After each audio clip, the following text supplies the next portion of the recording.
এটি হচ্ছে মা কামাখ্যা দেবী মন্দিরে যাওয়ার মূল ফটক বা প্রধান গেট। এর ভেতর দিয়েই গাড়ি নিয়ে যেতে হবে, প্রায় 3.5 কিলোমিটার দূরত্ব। বাস সামনে নামিয়ে দেবে, এখান থেকে এখানকার অটো ধরে যেতে হবে। এই সামনেই হচ্ছে বাস রোড, ফ্লাইওভারের নিচে এই হচ্ছে বাস রোড। এখানে এখানে বাসটা তোমায় থামাবে। এই ঠিক এখান থেকেই একটুকুনি হেঁটে এসে এই হচ্ছে মূল গেট। এই গেট থেকে এখান থেকেই অটো আছে 3.5 কিলোমিটার দূরেতে সেই মা কামাখ্যা দেবীর মন্দির, সেখানে যেতে পারবে। অসাধারণ দৃশ্য লাগছে, ওপরে পাহাড়ের চূড়া গাছে ভরা। দেখো পাহাড়ের চূড়াটা দেখো, ওপরে মূল গেটের পেছনে পাহাড় দেখো কত উঁচুতে। এটি হচ্ছে নীলাচল পর্বত। ঠিক আছে, নীলাচল পাহাড়ের চিত্রটি তুলে ধরার চেষ্টা করছি। দেখো কত উঁচু উঁচু গাছে, সবুজ গাছে, কুয়াশায় ঘেরা। মানে রাস্তা থেকে প্রচুর নিচে হয়ে গেছে এখন, যেন রাস্তাটা অনেক উঁচুতে, সেই পাহাড়ের সমানই হয়ে গেছে। এই হচ্ছে মূল রাস্তা, আজকের আগে কিন্তু ছিল না।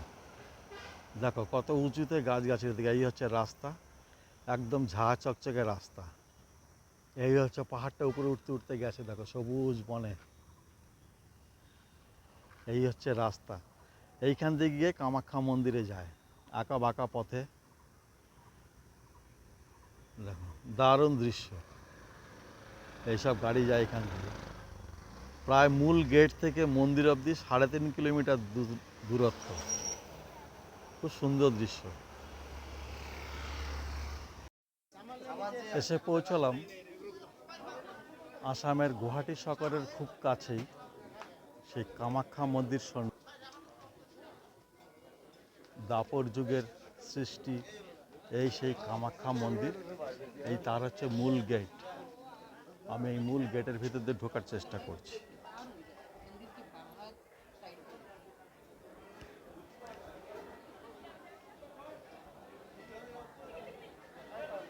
যতদূর জানা যায়, মা সতী মায়ের যোনি এখানে নাকি পতিত হয়েছিল। এই তারপর থেকে এখানে এই মন্দিরের সৃষ্টি হয়। দাপর যুগের তৈরি সেই মা কামাখ্যা দেবীর মন্দির, এই সেই মন্দির। ভোর রাত থেকে লাইন দেওয়া হয় এই পুজোর জন্য। অমাবস্যার দিনে তো অসাধারণ মেলার ভিড় থাকে, সারা দিন চলে যাবে। আজকেও লোক এসছে, ভক্তরা সব পুজো দেওয়ার জন্য।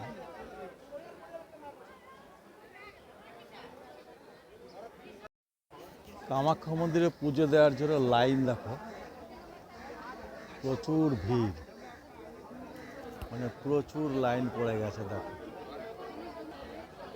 এই হচ্ছে সেই কামাখ্যা মন্দির।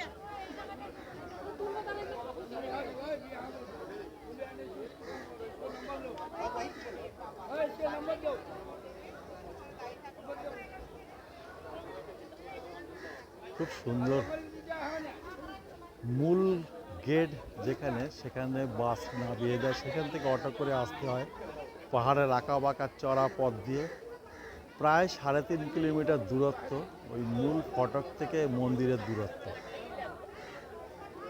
এটি হচ্ছে সেই মন্দির। দেখো পায়রা বসে আছে কীভাবে, দেখো বুঝলো, পায়রাগুলো দেখো পুরো সোনার চূড়ো। দেখো এগুলো সব সোনার চূড়ো।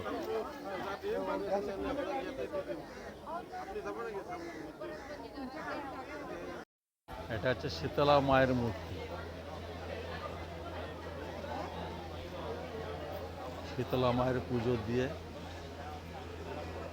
এই মন্দির কক্ষের সামনে, বাইরেই ঠিক মনস্কামনা পূরণের জন্য দেখো প্রদীপ জ্বালায় সবাই। বুঝলে, পরপর পরপর দেখো প্রদীপগুলো জ্বলছে কীভাবে। সবাই প্রত্যেকেই তার মনস্কামনার জন্য জ্বালানো হয়। এই যে ধূপ জ্বলছে এখানে, একটা ধূপ জ্বালানো হয়। আর এই হচ্ছে প্রদীপ প্রজ্বলন, যাদের মনস্কামনা পূরণের জন্য এটি করা হয়। খুব সুন্দর জায়গা করেছে।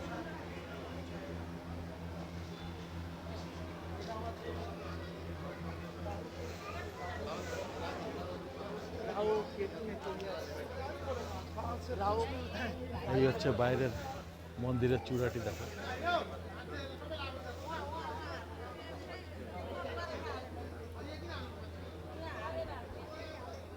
পুরো সোনায় চূড়া মোড়া।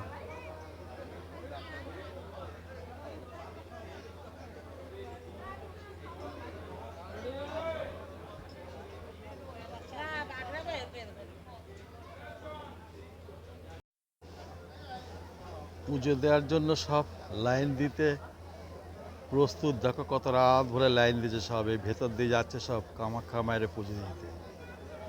আসাম রাজ্যের ব্রহ্মপুত্র নদের পশ্চিম দিকে নীলাচল পর্বতে বা নীলাচল পাহাড়ে অবস্থিত এই কামাখ্যা মন্দির, যেখানে মায়ের যোনি পতিত হয়েছিল। তো সেই মা সতীর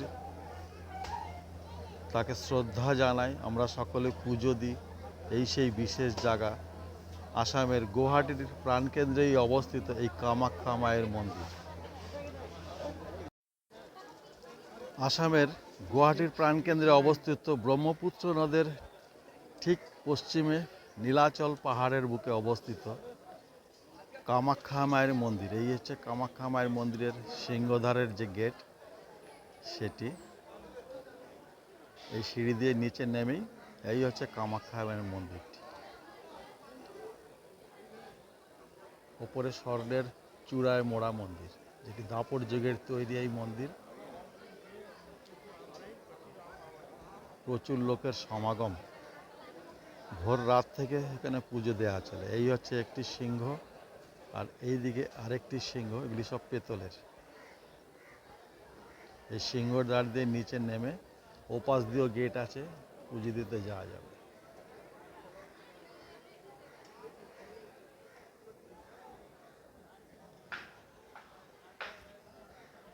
প্রচুর ডালার দোকান আছে, ডালা সামগ্রী নিয়ে পুজো দেওয়া যাবে। ব্যবস্থাপনা খুব ভালো, সুন্দর সিকিউরিটি আছে, বেশ প্রচুর সিকিউরিটি।